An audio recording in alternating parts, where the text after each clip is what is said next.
Hello guys, welcome back to my channel.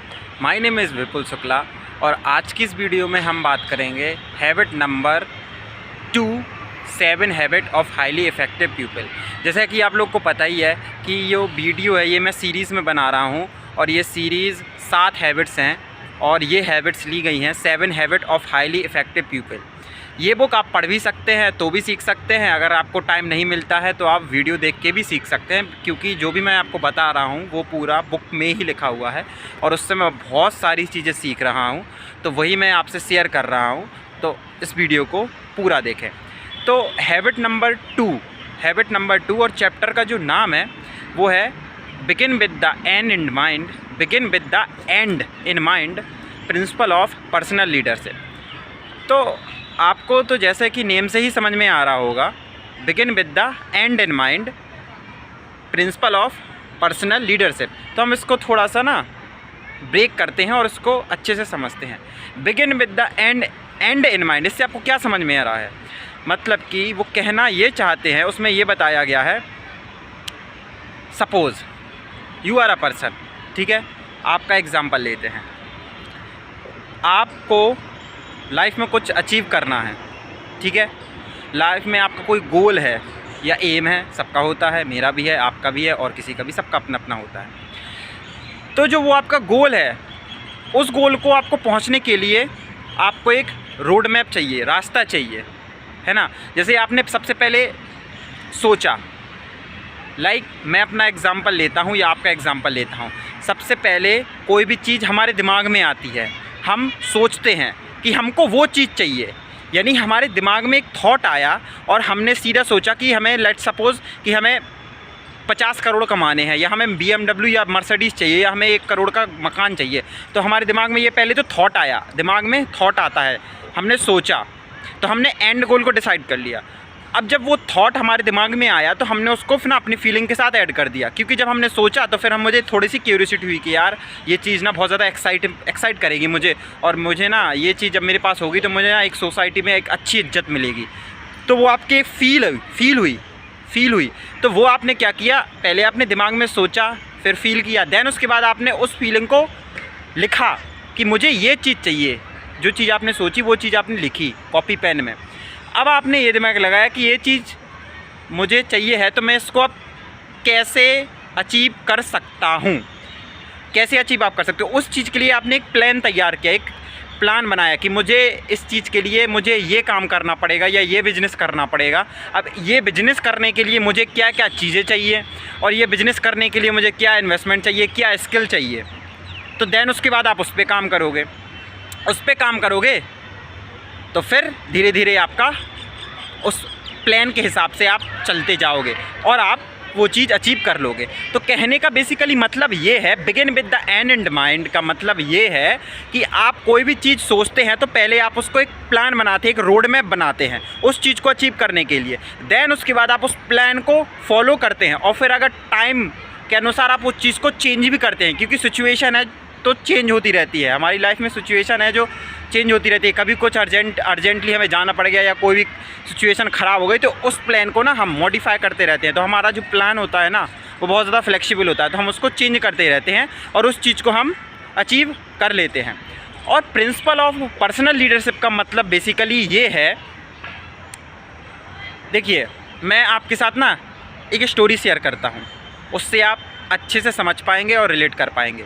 और ये story उसी बुक में बताई गई है। एक मिस्टर शर्मा थे और वो कैलिफोर्निया जा रहे थे, किसी कंपनी में उनका काम था, उनको कंपनी में ट्रेनिंग देनी थी एम्प्लॉयज़ को। वे बेसिकली ट्रेनर थे जो एम्प्लॉय को ट्रेंड करते थे। तो उनको ना कैलिफोर्निया जाना पड़ा, जैसे वो कैलिफोर्निया में लैंड किए, रात को लैंड किए थे, तो फिर वो होटल में गए। होटल में जैसे ही गए तो रात में गए, तो जैसे ही होटल में वो एंटर करे तो रिसेप्शन के पास पहुँचे, मिस्टर शर्मा रिसेप्शन के पास पहुँचे और रिसेप्शन से कहा कि मेरा रूम बुक था और बताइए। तो रिसेप्शन ने कहा यस सर, सब कुछ उन्होंने कहा। और 10 से 15 मिनट जो होम सर्विस वाला था, sorry room service, not home service, गलत नाम ले लिया, रूम सर्विस, रूम सर्विस वाला बंदा किसी और कस्टमर या क्लाइंट के में बिज़ी था तो वो आ नहीं पा रहा, तो 10 मिनट वो लेट हो सकता था, क्योंकि जैसे ही रिसेप्शन ने उसको कॉल किया रूम सर्विस वाले को और उसने कहा कि ma'am I am busy in this customer और आप 10 मिनट का मुझे टाइम दीजिए, मैं 10 मिनट में आता हूँ। रिसेप्शन ने ठीक है ओके, वो रूम सर्विस वाले से बोला ओके ठीक है। तो रिसेप्शन बंदा ने मिस्टर शर्मा से ये नहीं बोला कि सर आप 10 मिनट वेट कर लीजिए, नहीं, रिसेप्शन खुद रूम सर्विस का काम किया, मतलब मिस्टर शर्मा का जो भी लगेज है और की लेके उनको रूम तक छोड़ के आए, तो कहने का मतलब बेसिकली ये है कि रिसेप्शन बंदा चाहता तो वो मिस्टर शर्मा को 10 मिनट के लिए वेट करने के लिए बोल देता, कह देता सर आप सोफे पे 10 मिनट बैठ जाइए और रूम सर्विस वाला आ ही रहा है, 10 मिनट, खाली 10 मिनट। लेकिन नहीं, उस रिसेप्शन ने, बैकग्राउंड ना थोड़ा ख़राब आ रहा है मैं समझ गया, उस बंदे ने जो रिसेप्शन पे बैठा था उस बंदे ने मिस्टर शर्मा का बैग लिया, सामान लिया और उनको रूम तक छोड़ के आया। मिस्टर शर्मा ने नोटिस किया वो चीज़, वो खुश भी हुए कि देखिए जिसका वो काम नहीं है फिर भी उसने वो काम किया। नेक्स्ट डे जब मिस्टर शर्मा अपने रूम में सो रहे थे, ठीक है, तो वो जब उठे उन्होंने खिड़की से बाहर देखा तो एक क्लीनर खिड़की साफ़ कर रहा था। जैसे होते हैं ना, बड़ी बड़ी बिल्डिंग्स होती हैं, होटल्स होते हैं, तो 5 स्टार होटल था, 7 स्टार जो भी होटल हो, तो वो क्लीनर ना विंडो साफ़ कर रहा था और मिस्टर शर्मा देख रहे थे उस क्लीनर को, ठीक है। तो जैसे ही उस क्लीनर विंडो साफ़ कर रहा था, क्लीनर ने नीचे देखा पार्क में एक लेडी अपने बच्चे को लेकर ट्रॉली में जा रही थी और उसको ना प्रॉब्लम हो रही थी वहाँ से निकलने से, रास्ते से निकलने से। क्यों? क्योंकि जैसे गार्डनिंग होती ना, जैसे आप रास्ते से निकलो तो अगल बगल पेड़ लगे रहते हैं, ठीक है, तो वो गार्डनर क्या कर रहा था उस समय, उस पेड़ को काट रहा था, तो उसकी जो पत्तियां हैं वो सड़क पे आ गई थी, तो सड़क की वजह से ना वो लेडी निकल नहीं पा रही थी और उस समय वो गार्डनर दूसरे पेड़ साफ़ कर रहा था, यानी कहीं दूर था, तो उस गार्डनर ने नोटिस नहीं किया, लेकिन क्लीनर ने नोटिस कर लिया जो विंडो साफ़ कर रहा था। और उस लेडी को प्रॉब्लम हो रही थी निकलने के लिए जाने के, वैसे अगर वो चाहती तो निकल जाती, लेकिन उसको थोड़ा सा अनकम्फर्टेबल और इनकन्वीनियंस हुआ क्योंकि रास्ते में पत्ती वगैरह या लकड़ी वगैरह पड़ी हुई थी। जैसे ही क्लीनर ने देखा, क्लीनर तुरंत नीचे उतरा लैडर से और उस लेडी की हेल्प की और हेल्प करने के बाद जैसे उसको आगे छोड़ के गया, तुरंत उस क्लीनर ने सॉरी मांगी कि मैं माफ़ी चाहूँगा और आपको थोड़ी सी भी इनकन्वीनियंस या अनकम्फर्टेबल हुआ, वो थोड़ा सा सफाई हो रही थी, तो हाँ हम लोग की गलती है, हम एक्सेप्ट करते हैं और आगे से आपको ऐसा नहीं होगा। जो कि उस लेडी ने कंप्लेन भी नहीं की थी, लेकिन उस क्लीनर ने माफ़ी मांगी, और जो कि वो काम क्लीनर का नहीं था, गार्डनर का काम था। यार पेड़ काटना और साफ़ करना वो गार्डनर का काम था, लेकिन वो क्लीनर आया, क्लीनर ने सॉरी मांगी, माफ़ी मांगी। मिस्टर शर्मा ने जब देखा तो यार उनका, यार ये मतलब कैसे, इतनी ज़्यादा बिलोंगिंगनेस कंपनीज़ के एम्प्लॉयज़ के अंदर कैसे हो सकती है, इतना ज़्यादा इन्वॉल्वमेंट कि एक बंदा दूसरे बंदे का काम कर रहा है जो कि उस बंदे का वो काम है ही नहीं। मिस्टर शर्मा तो मतलब उन्हें देखकर बड़ा खुशी हुई और वो उत्सुक थे, क्यूरियोसिटी थी, बहुत ज़्यादा उनके अंदर क्यूरियोसिटी थी वो चीज़ जानने के लिए कि ऐसा क्या हो सकता है, मतलब ऐसा रीज़न क्या है इस चीज़ का कि एम्प्लॉय के अंदर इतनी ज़्यादा बिलोंगिंगनेस है कंपनी को लेकर और काम एक दूसरे का वो कर रहे हैं। वीडियो थोड़ी सी ना बड़ी हो जाएगी तो प्लीज़ पूरी देख लेना, क्योंकि मेरा मकसद है आपको वो चीज़ बताना। बाकी आपका काम है सीखना ना सीखना, वो आपका काम है, सीख लोगे तो अच्छी बात, लेकिन ये चीज़ ना बहुत ही ज़्यादा मतलब कहूँगा बेस्ट है। ये बुक आप रीड कर लो, लिंक डिस्क्रिप्शन में होगी। तो देखिए स्टोरी पे वापस आते हैं।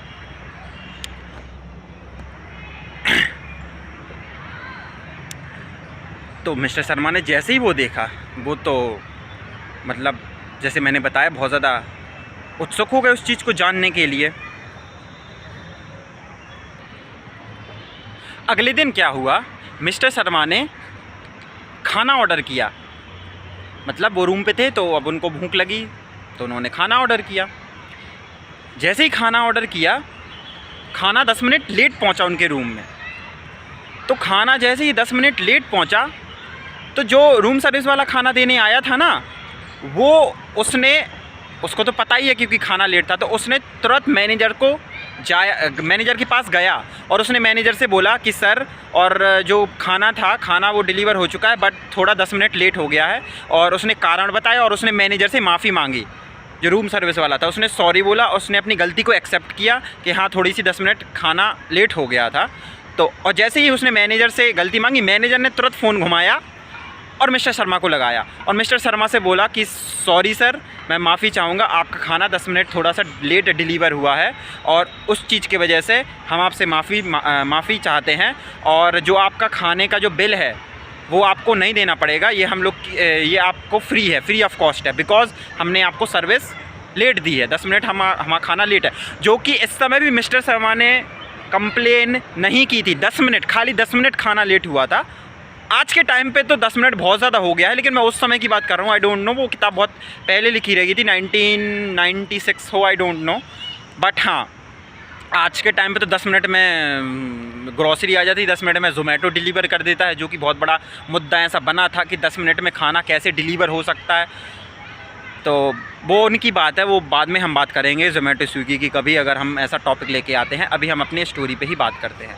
तो 10 मिनट खाना लेट हुआ था, बट मिस्टर शर्मा ने कंप्लेंट नहीं की थी। और अगर जो बंदा 24 घंटा होटल में रह रहा है तो उसको 10 मिनट से कोई फ़र्क नहीं पड़ता है, ठीक है, 10 मिनट फ़र्क नहीं पड़ता है। लेकिन मैनेजर ने इनको कॉल लगाया, मैनेजर ने मिस्टर शर्मा को कॉल लगाया और उनसे माफ़ी मंगाई और उनसे बोला कि सर आपका खाना फ्री है, आपको कॉस्ट नहीं देनी पड़ेगी इस चीज़ की। तो फिर क्या हुआ, मिस्टर शर्मा को जो बिल था वो पे नहीं करना पड़ा, बिकॉज़ मैनेजर ने उसको वो खाना फ्री कर दिया।